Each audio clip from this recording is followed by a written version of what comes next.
The man almost drove past without noticing them. It was close to midnight, and the city looked different at that hour, quieter, colder, almost abandoned. Streetlights flickered above empty sidewalks while a light wind pushed loose paper and plastic across the pavement like restless ghosts.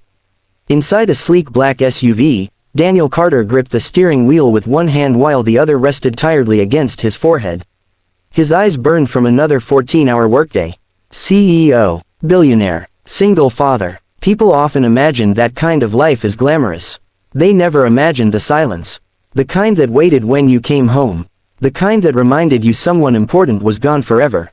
Daniel exhaled slowly as he turned onto the narrow service road behind the downtown buildings. This shortcut cut 10 minutes off his drive home. He had taken it 100 times. But tonight something made his foot lift off the accelerator. At first it looked like nothing more than a pile of garbage bags near the dumpster behind an old grocery store. The wind rattled loose cardboard and soda cans. Then something moved. Daniel frowned. His headlights swept across the trash pile again. And that's when he saw them. A tiny girl, curled up on top of flattened cardboard, and pressed tightly against her chest. A small, trembling dog. Daniel's heart stopped. The girl couldn't have been older than 6 or 7. Her thin arms wrapped protectively around the dog while the little animal buried its nose into her jacket. Both of them were sleeping. Or at least trying to. Right there, on trash, Daniel's chest tightened painfully. For a moment he just sat frozen behind the wheel. Have you ever witnessed something so heartbreaking that your mind refuses to accept it at first?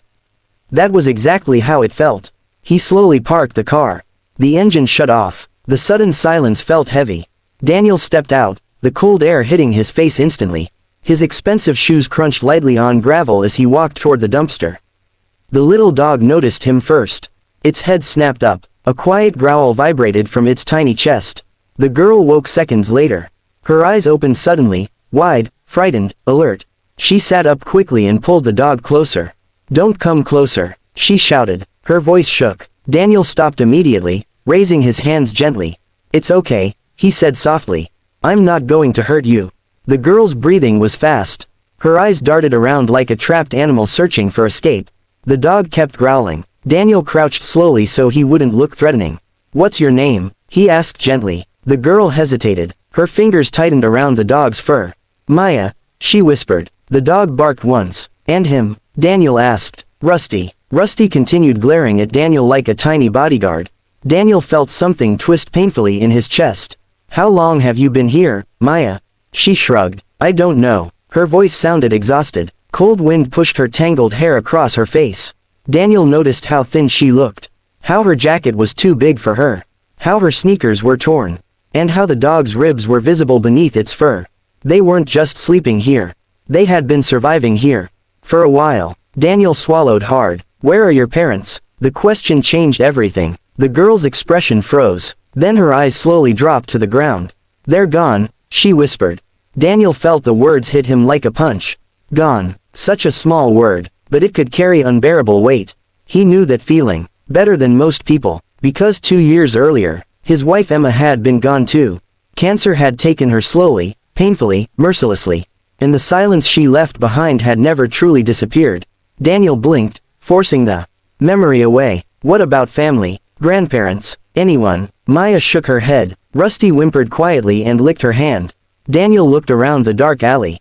Trash bags, broken bottles, cold wind, and a little girl sleeping on garbage.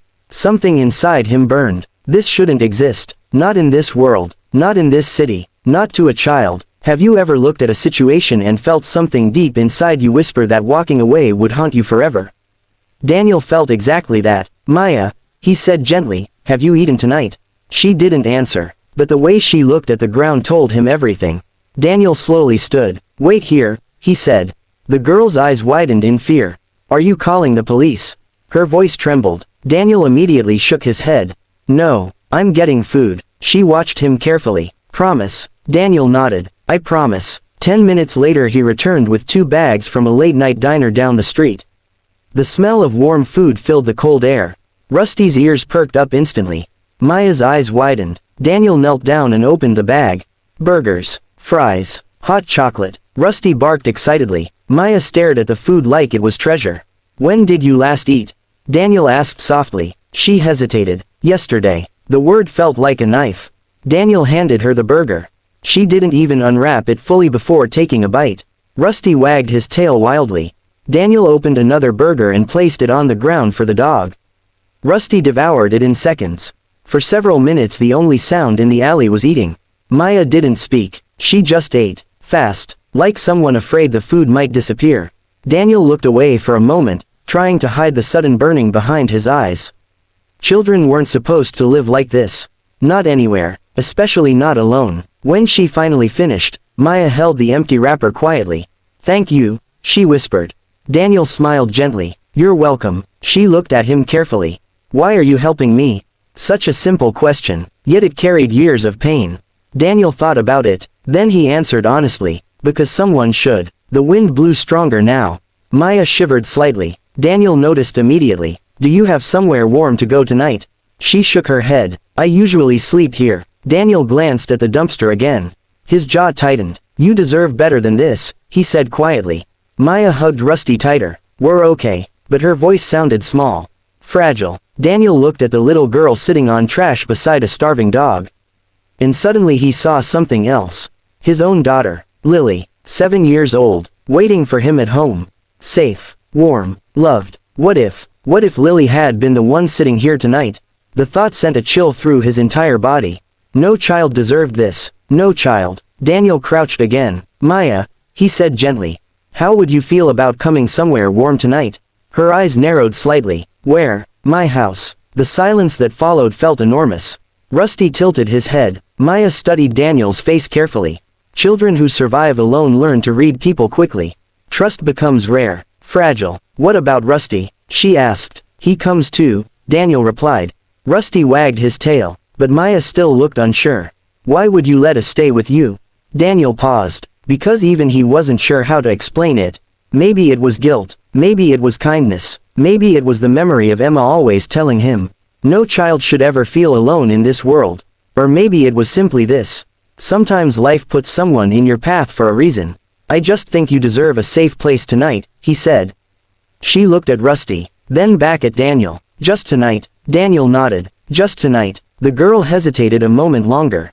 Then, slowly, she stood up. Rusty followed immediately, and without realizing it, Daniel Carter's life was about to change forever. But the truth he would soon discover about Maya would break his heart in a way he never expected.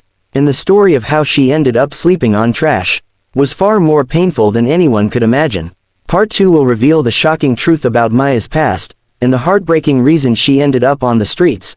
The ride to Daniel's house was quiet. Maya sat in the back seat, clutching Rusty close to her chest as if someone might try to take him away at any moment. The dog rested his small head against her arm, watching everything through half-closed eyes. Daniel glanced at them through the rearview mirror several times. The girl looked impossibly small in the large leather seat. Her hair was tangled. Her face carried the exhaustion of someone far older than 6 years old. Children weren't supposed to look like that. Children were supposed to laugh, to play, to complain about homework, to ask for ice cream before dinner. But Maya looked like someone who had already fought too many battles. The city lights passed by the windows in long glowing streaks. Finally Maya spoke. "Is your house far?" Daniel shook his head gently. 10 minutes. She nodded slowly. Rusty gave a soft yawn.